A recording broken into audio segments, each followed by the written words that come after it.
os pés feridos estão e os ombros tão cansados. Vamos falar hoje da chamada que o rei Davi fez ao neto do rei Saul. Louvado seja Deus. Em 2 Samuel capítulo 9, aqui nós vamos ler a palavra de Deus no capítulo 9 e versículo 7 diz assim: E disse-lhe Davi: Não temas, porque de certo usarei contigo de beneficência por amor de Jonatas, teu pai, e te restituirei todas as terras de Saul teu pai, e de contínuo comerás pão à minha mesa. Louvado seja Deus. Aqui, amigo 20, nós vamos falar um pouco da vida de Mefibosete. Mefibosete, até aos 5 anos de idade, era um menino perfeito, era um menino que tinha sua liberdade para andar, correr, para brincar como qualquer outra criança. Uma criança perfeita, uma criança, com expectativa de vida, com seu futuro brilhante. Ele tinha então um futuro extraordinário, porque era uma criança perfeita. Mas o destino então traçou outro lado, ou que seja, o seu destino estava traçado para uma tragédia. Quando lemos em 2 Samuel capítulo 4 e versículo 4, ali nós contemplamos que Mefibosete, ele teve então a insatisfação, a tristeza. Aí ele cai dos braços da ama, que cuidava, ou a babá que cuidava dele, deixou-o cair, e aí ele fica aleijado dos 2 pés, e aí não podia mais ter esta liberdade, não podia mais então correr como as outras crianças para cá e para lá, perdeu toda a sua liberdade de ser uma criança normal, ou que seja, ele passa a ser um menino aleijado dos pés, dos 2 pés, e aí inicia então uma nova fase na vida de Mefibosete. E aí então ocorre essa transição do reinado do rei Saul para o reinado do novo rei Davi. E aí o rei Davi começa a ajustar as coisas, começa a administrar o seu novo reinado. E aí alguns dos filhos do rei Saul, ele manda executar. Nós vemos 2 Samuel capítulo 21 e versículo 8, em que 7 dos filhos do rei Saul foram executados a mando do rei Davi. E nesse ínterim estava Mefibosete em Lodebar. Ele então fugiu para Lodebar, e aí Maquir, um dos seus amigos, então cuida dele, e ele fica em Lodebar. E muitos pregadores dizem que a situação de Lodebar era uma situação precária, de sequidão, de esquecimento, enfim, acrescentam muitas coisas que não é o ponto principal que nós devemos entender, amigo ouvinte.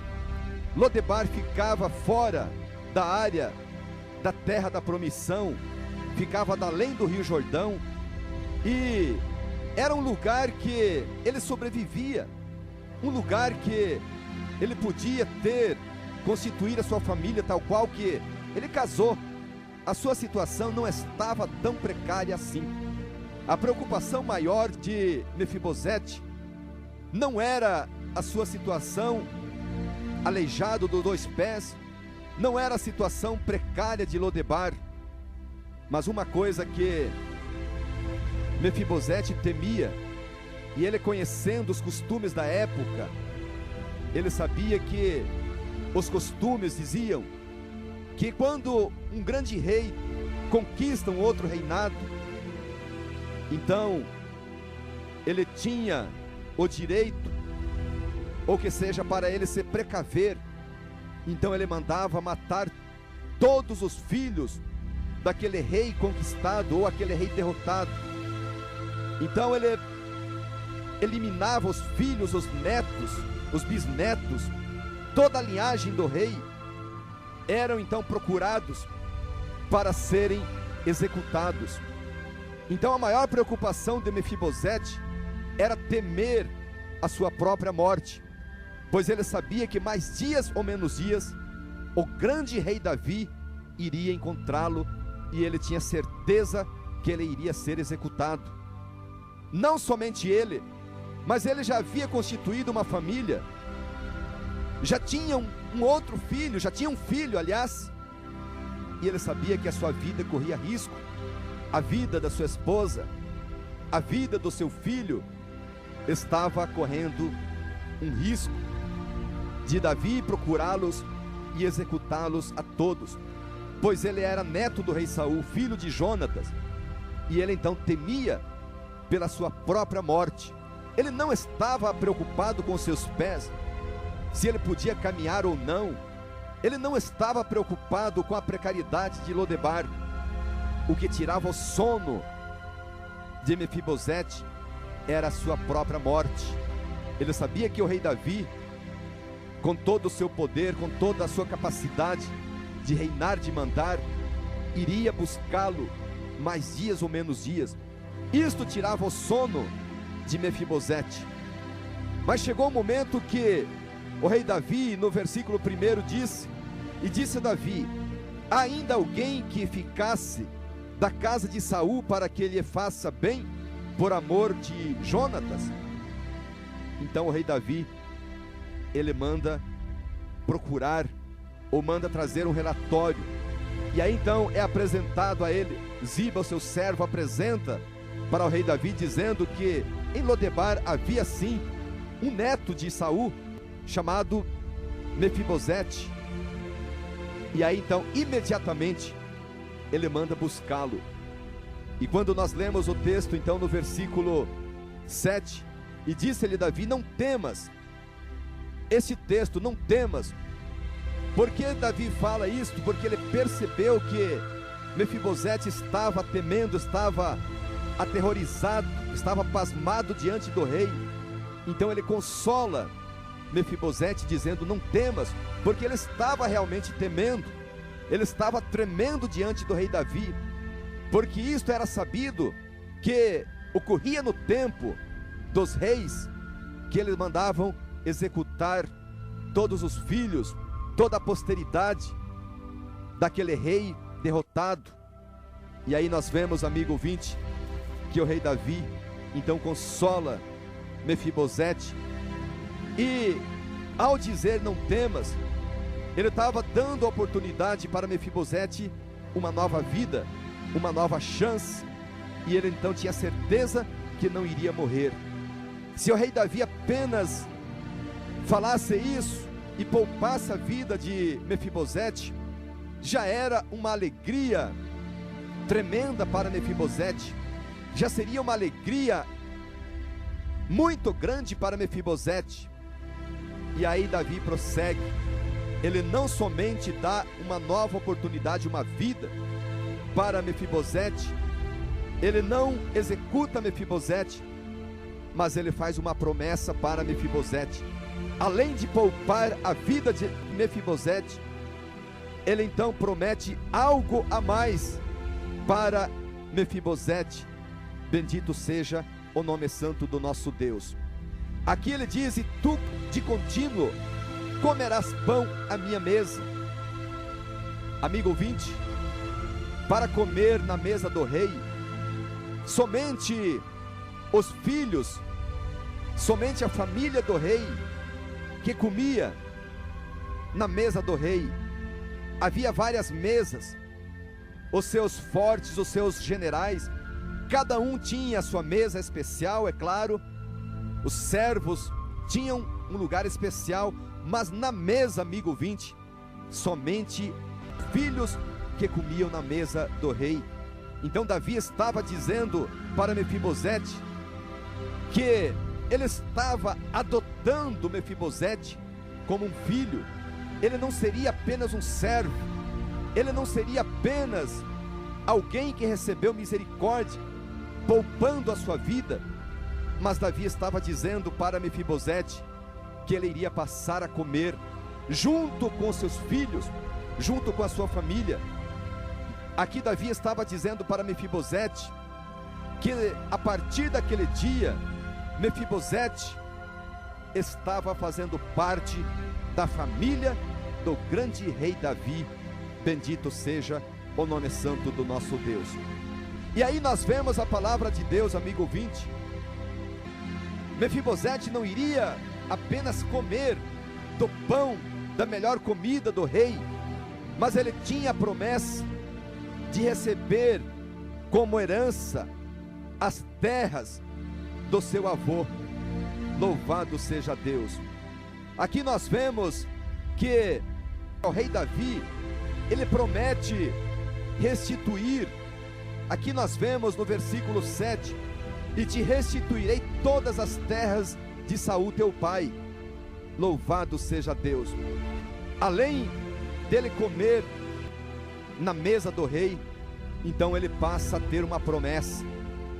Então nós vemos esse grande exemplo de misericórdia, esse grande exemplo de complacência, de indulgência. O rei Davi então perdoa, poupa a vida de Mefibosete e dá a ele a oportunidade de tornar-se membro da família do grande rei, e faz a promessa das terras do seu avô, do rei Saul. Louvado seja Deus. Amigo ouvinte, nós fomos feitos perfeitos, ou que seja, nós que sofremos com a herança do pecado. Quando nós olhamos para o início da história humana, nós contemplamos Adão sendo um homem perfeito, um homem que tinha todo o privilégio no paraíso, mas ele sofreu uma queda pelo pecado, e ele ficou manco, ele ficou aleijado, e ele foi defenestrado do jardim do Éden, ele foi excluído, ele foi expulso do jardim do Éden. Ele teve então que sair daquele lugar maravilhoso, porque ele ficou aleijado por causa do pecado. E aí então, pelo pecado, conforme vemos Romanos capítulo 3 e versículo 23, e todos pecaram. Como é que nós pecamos, amigo ouvinte? Nós herdamos o pecado.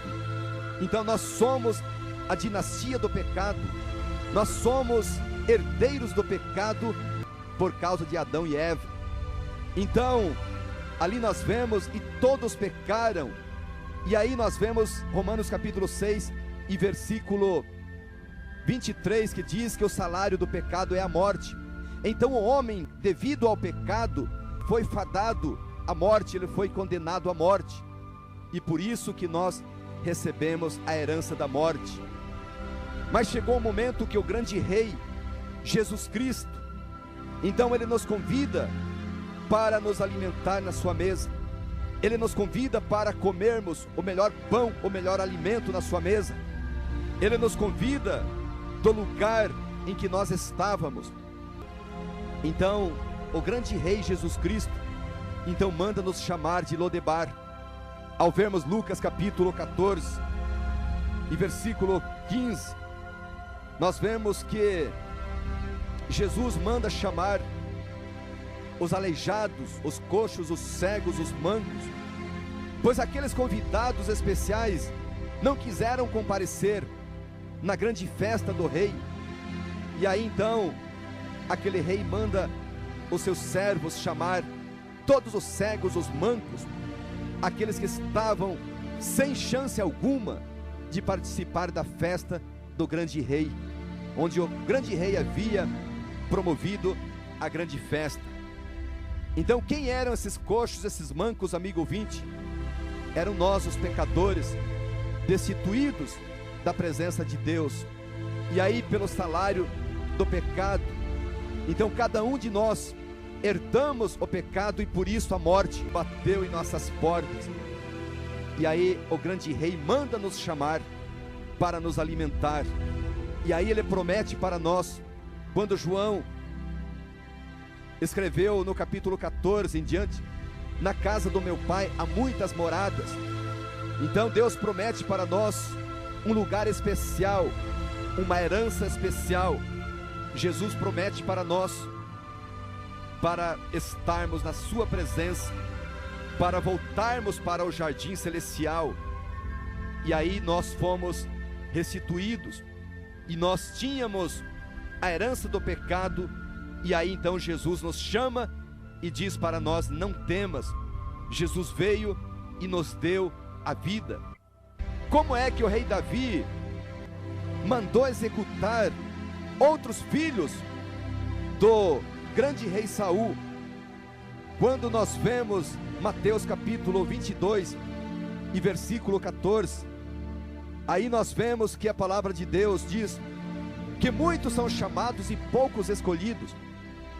Então, amigo ouvinte, quando nós somos escolhidos, então nós nos livramos do juízo. E aqueles que são chamados e não são escolhidos para adentrar e comer na mesa do grande rei, então o juízo vem certamente em cima dessas pessoas, vem na vida dessas pessoas. Então o mesmo Deus que age de misericórdia, Ele também age com o juízo. Então há duas classes de pessoas: aquelas pessoas que são chamadas, mas voluntariamente elas dizem não, elas não querem, elas ouvem a palavra de Deus, são convocadas, mas não querem assentar-se na mesa do rei para ser parte da família do grande rei. Bendito seja o nome de Jesus. Então, amigo ouvinte, o nosso trabalho é como o trabalho de Ziba, como o compromisso que Ziba teve de ir chamar Mefibosete de Lodebar. Então este é o nosso compromisso, o meu compromisso, amigo ouvinte, de ir e buscar aqueles que estão condenados à morte, buscar e apresentar para o grande rei. Então nesta programação, amigo ouvinte, eu te convido, você que está em Lodebar, você que está na precariedade, em tribulações, em lutas, em situações precárias, eu garanto a você que isto não é a maior luta, o maior problema na sua vida. O maior problema na sua vida, amigo ouvinte, é você perder a oportunidade da vida, perder a oportunidade de ter uma vida na presença do rei, entrar continuamente na presença do rei e comer do seu alimento, comer da sua palavra, comer do melhor que o rei tem para ti. A pior situação sua, amigo ouvinte, você que não aceitou ainda este convite, não perca esta oportunidade, pois Ziba manda te chamar. Também Ziba, muitos pregadores ilustram ele como o próprio Espírito Santo, que vai e que convence o pecador do seu pecado. Então quero fazer um convite para ti, amigo ouvinte, você que ainda não entrou na casa do rei, você que ainda não comeu do alimento do rei, na mesa do rei, mais uma vez Ziba manda te chamar, pois quando estudamos o significado dos mancos, dos cegos, dos surdos, faz alusão às pessoas inconversas, às pessoas que não se converteram ainda. E você tem esta oportunidade agora de aceitar o convite deste rei, pois o rei manda dizer a ti para vir na sua presença, e o próprio rei te diz: não temas. Não temas, amigo ouvinte, você que ainda não aceitou entrar na presença do rei, não temas, porque Deus quer te dar esta oportunidade. Deus quer te dar mais uma oportunidade de você entrar na presença do Rei e comer gratuitamente, e você voltar a andar e deixar então esta vida de sequidão, esta vida de ilusão, amigo ouvinte. Romanos capítulo 6, versículo 23 diz: porque o salário do pecado é a morte, mas o dom gratuito de Deus é a vida eterna por Cristo Jesus, nosso Senhor. Louvado seja Deus. Receba aí então, amigo ouvinte, esta palavra, e o convite está estendido a ti. O convite está dado a ti, amigo ouvinte. Venha e coma desse alimento. Aceita Jesus como o seu único Salvador, e você vai ser então um herdeiro e co-herdeiro de todas as promessas que Deus tem feito para os seus santos. Bendito seja o nome santo do nosso Deus. Aleluia. Encerramos então com estas palavras, amigo ouvinte. Deus possa abençoar a todos.